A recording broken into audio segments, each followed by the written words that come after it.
morning, lovely people. The sun is shining. We're going to put a floor in. Okay folks, so geeky corner, here we go. A little bit about joist hangers. So these are quite heavy duty joist hangers. Got to make sure you use the right one for the right job.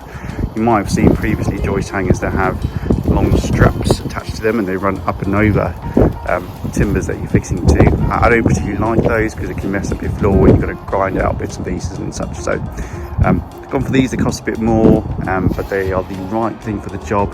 They're all rated, so they've got numbers stamped on them and stuff for this application.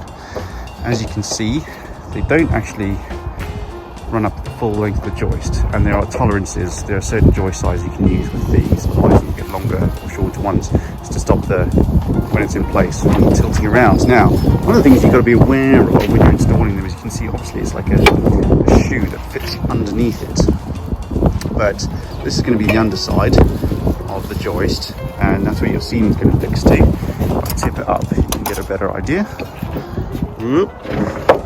So that's how it's going to be in place, like that. And all these holes get filled with nails, but the thing you've got to be aware of is obviously that creates a lip. Now that's going to mess up your ceiling, so what we're going to do is take a little chunk out of each one, which actually works in our favour because all these joists will be ever so slightly different in size, but as long as we make sure that our measurement is consistent all the way along, we'll be golden. So I set up the adjustable square, offer that up to there, put a line at the bottom, nip that off, and just cut a little section out of that, like that, and then that should fit in there nice and flush. And then when we're in place, we'll use some of these bad boys, which are called twist nails. Proper name for that shape on there is a helix. That means that when you whack them in, they're an absolute nightmare to get out, which is kind of the whole point, because you don't want your floor going anywhere. So let me show you how we do that.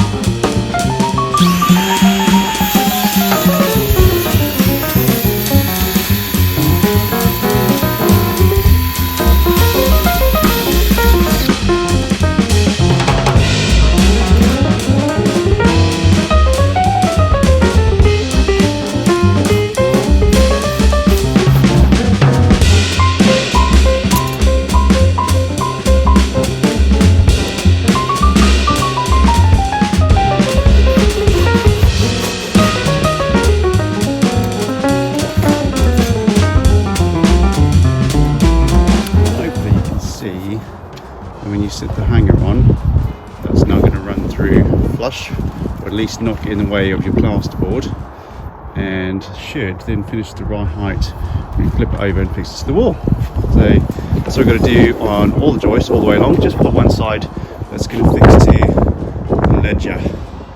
So we'll get up there and show you how we fix them on.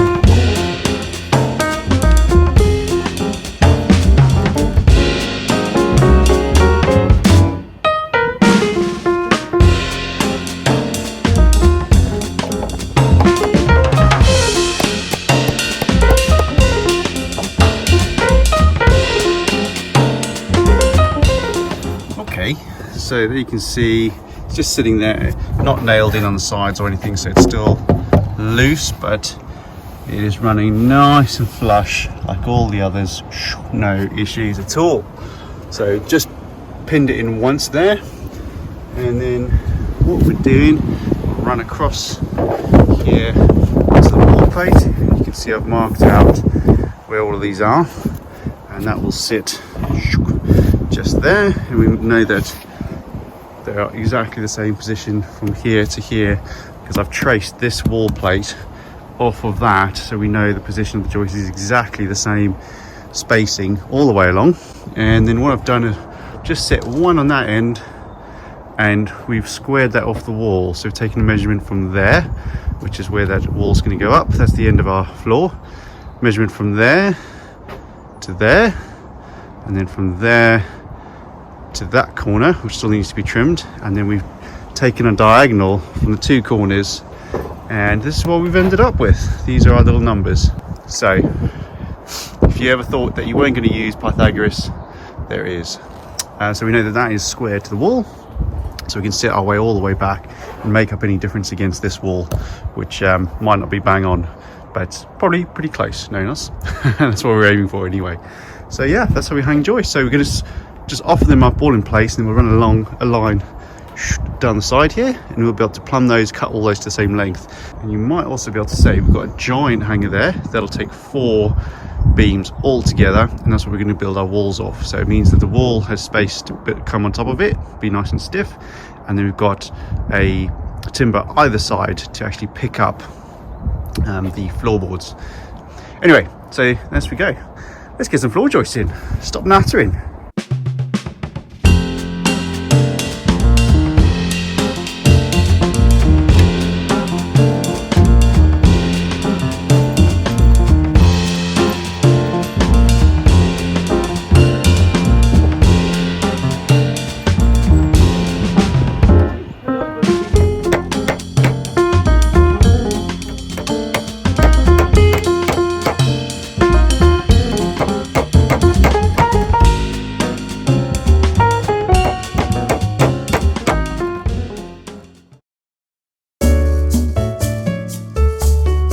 All right, Wilsey, what are you going to say? It's smoko time! Yeah!